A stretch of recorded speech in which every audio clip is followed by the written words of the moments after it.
Support comes from the Missouri Forest Products Association, providing more than 41,000 jobs in the production of wood pallets, railroad ties, white oak barrels, hardwood floors, and more. Details at choosewood.com. St. Louis is steeped in African American history. It's important that we share those stories. So this is a really great opportunity and I consider it a coup that we're able to pull this off at this point in our history.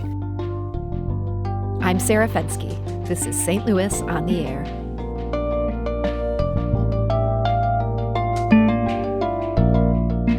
I'm Laura Hamden, producer for St. Louis on the Air. Before today's episode, I want to take a moment to say thank you for listening. Our team works hard to provide nuance on the news that shapes your life and your community. We wouldn't be able to do this without your support. The money you give to St. Louis Public Radio helps fund our podcast.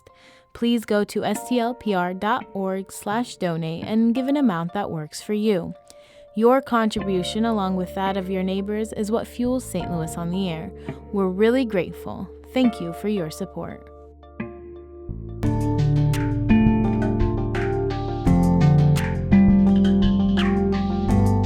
A new exhibit opens online via the Griot Museum of Black History tomorrow. It's called In the City, Memories of Black Presence, and it has quite a pedigree. The show comes out of the Commonwealth Project at Harvard University. That project selected a handful of St. Louis-based visual artists to join its In the City Fellowship, and the fruits of their labor form the new exhibit. So joining us today to talk about it is its curator, also artist and Harvard Loeb Fellow, Dee Nichols. Dee, welcome. Hello, thank you so much for having me. And we're also joined today by Lois Connolly. She is the director of the Griot Museum. Lois, welcome. Hi, thank you for having me on. So Lois, I understand this In the City exhibit was originally supposed to open at the Griot on March 20th, 2020. I think we can all guess what happened to that date. Was it hard to pull the plug on this? Well, we just never actually pulled the plug. We just figured we'd just wait and the time would come when we would have it. So all during this past year, actually Dee has been working extremely hard to keep it alive. So we were never not going to do it. Yeah, so you weren't canceling it so much, but you had to delay. Now we are, a year later, you're finally ready to open the show. Dee, I'm curious, when did you decide, you know what, we just need to go with a virtual show at this point? Honestly, it was with the success of the Griot's Juneteenth event last summer, I just knew, yes, we can pull this off. And with witnessing so many other cultural institutions make that pivot, I trusted our abilities to also do that, but also wanted to honor the commitment that we had made to the 6 artists, so that this did continue on. So, Dee, obviously the fact that this is virtual, this is different than what you had planned for the opening in 2020. But did your conception of the show change at all during the year that has passed? I think because of the artists, there have been some evolutions in terms of themes that show up in this show. Many of them dived so deeply into their personal histories, their experiences in St. Louis, memories that they've had of places that, have been lost, of family members, of people who matter to them. And I think that positively influenced the trajectory of the show. But at large, I knew that these were 6 artists who would bring such vast creative perspectives that no matter what the work looked like, we were going to make it really powerful. I understand this all started with a question. What is St. Louis to you? Dee, what kind of answers did they give to that? Yeah. Many of the artists focused on spaces, cities, like Kinloch in particular, that have been lost. And so to them, St. Louis is an opportunity for rediscovery. St. Louis is a bedrock of creating new visions of what's possible.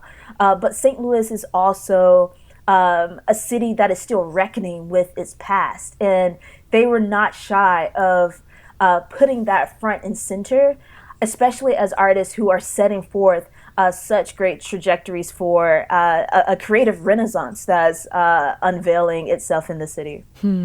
Just the name, In the City, Memories of Black Presence, it seems kind of wistful, but you're saying there's also some real hope there.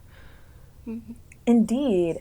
When I think about some of the artists, especially Naira Williams, her body of work is not necessarily about histories in the city.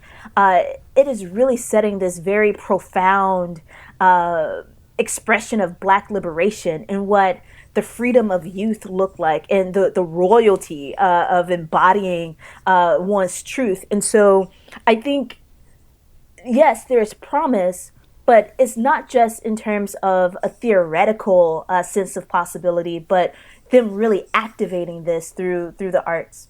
Lois, I'm curious to hear your thoughts on how these very modern, in-the-moment artists, how their work fits into, the Griot Museum of Black History. So the museum has somewhat of a focus looking at what has happened, and now here we have what is in the process of happening. How does that fit together for you? Well, this show is an evolution of activities that we've been intentional about happening. We've been working for the last, 4 or 5 years on finding ways to reach a different audience, finding ways to have artists express themselves in a different way, and using that to be able to keep our stories alive, both past and present, but find a different way to express them. So reaching out to these artists was a way to look at a whole new way for the griot to present its history, but also to make those important connections that allow the input from a new group of people and with a new perspective. And it kind of is part of what we're doing as we're looking at going forward after 25 years of doing just outright history. We're now looking at a way to looking at how we might find ways to broaden our scope of what we do, but keeping before our audience the fact that we do have St. Louis is steeped in African American history that is so relevant to our existence in this country, not just Black people, but everybody in this country, and that it's important that we share those stories through whatever formats we're able to do it. So this is a really great opportunity, and I consider it a coup that we're able to pull this off at this point in our history. You talk about the different format. Digital is certainly a format we're all getting used to here today. I understand this digital exhibit has actually led to the Griot Museum's new website. And I must say, I had looked at your old website yesterday. I happened to go on it this morning to double check something. This new website is live, and this looks amazing.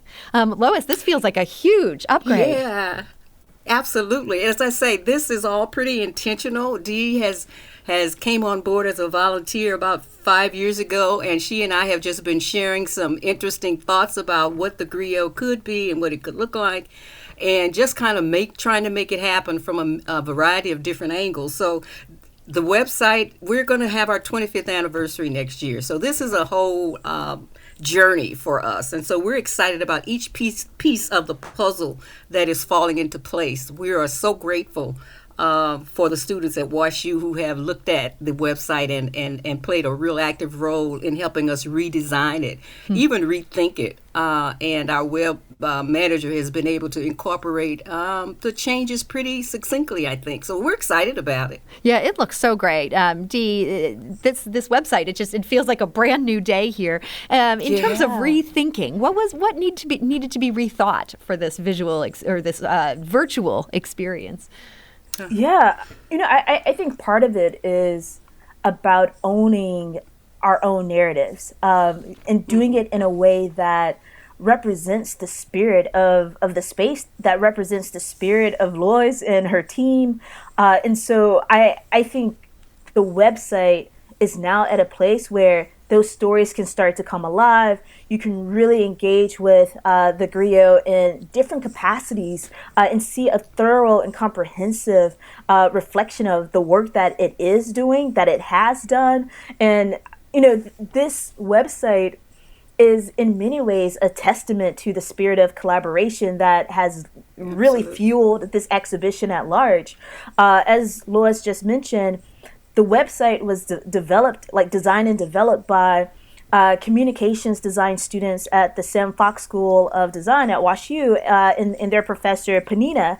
And to see it all come together and now integrate archival images from the Griot and find a voice that really is refreshing in many ways, I think is something that we will continue to build upon. So there are even more features that will be unlocked over time, bringing back the Griot's online store, showing the artwork that's in its collection, unlocking the portal of stories that embody it. As you know, Griot means storyteller. And so I think this new website is a space for all of that to come alive. Well, that's so exciting. Absolutely. And Lois, it sounds like this is something that you're wildly excited about. I am so excited about it. One, I'm excited about the variety of collaborations that have come into play over the last few years that are making some of these things possible for us, because we can't do it on our own. In fact, we can't do it very well without the help of other people. And so I'm very excited about the relationships that have been developed both with Washington University and with Harvard and Walter Johnson at the Commonwealth Project, and the students who sometimes come back to volunteer because of those collaborations or their initial involvement with the Griot. So I'm very excited about not just the product, the art exhibit itself, but I'm excited about all of the many things that are happening around us that I think are going to be very positive for the Griot as we move forward. And Dee, I'm also curious to know a little bit more about your role in all of this. I know you were at Harvard for a Loeb Fellowship. How did you end up getting involved with the In the City Fellowship? Yeah. So I actually met Walter during the spring semester before I started my fellowship year. He came to St. Louis with a few students, and I'd already engaged with him, but I didn't know it. We were a part of another project at the Harvard Graduate School of Design, and he was sitting in the room and he introduced himself, and being me, I just brushed it off. But when he came to St. Louis with these students, he made a dedicated effort to meet up with me on Manchester in the Grove, and told me about the work that he and TEFPO had been doing, and that he would like for me to be involved during the fall semester. And when I learned about the project, there was an opportunity to help with selecting, identifying artists in St. Louis who might be interested, but also curating the cohort, selecting the artists who would be involved. And I really took lead with that. And fortunate for me, coming from St. Louis and being a socialite in the city, I knew a lot of these artists who were on the list, who had applied for this opportunity. And so when it came down to the six, Shabazz Jamal, Cammie Thomas, Naira Williams, Tiffany Sutton, Alana Marie, and Colin Elliott, I knew that we would do great work together, but I also knew that they would be artists who not only would take this opportunity for themselves, but also really be ambassadors for the city through this opportunity. And so I stayed committed throughout the duration of this, even as things shifted with the pandemic. And you ended up curating then a digital exhibition, which is a whole nother animal. In our final minute here, had you ever done that before? And would you ever do it again? This is my first time curating a digital exhibit. When I was a museum educator at the Contemporary Art Museum, I'd organize shows for youth audiences, or of youth artwork. And so with this one, I knew that I needed the support of other curators. So I called up Jasmine Mahmood from the University of Seattle, who had just curated an exhibition online of my own work. I reached back out to my Loeb Fellowship community, and there was a curator from the Smithsonian who was in my cohort, and so she worked with me. Wasson from CAM, she also gave a lot of encouragement and tips in this process. And so even though it's my first time doing this, I definitely want to continue curating exhibitions, especially with the Griot Museum. Well, it's so exciting how all this has worked out. We hope people will check out thegriotmuseum.com. You can check out the website today. It's tomorrow evening that this show debuts. We hope people will come back for that. We also have a link on our website. And Dee Nichols, thank you so much for joining us today. Thank you. And Lois Connolly, director of the Griot Museum of Black History, thank you. Thank you. And again, you can check all of that information out at thegriotmuseum.com. Keep an eye on the museum's website for information on in-person shows.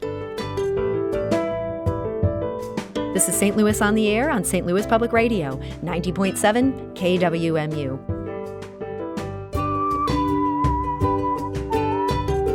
Do you find yourself regularly listening to episodes of St. Louis on the Air? Suggest us to a friend you think might enjoy our conversations. And leave us a review and rating on Apple Podcasts on the App Store. It's the simplest way to help people discover our show. Thanks. St. Louis Public Radio is a member-supported service of the University of Missouri, St. Louis.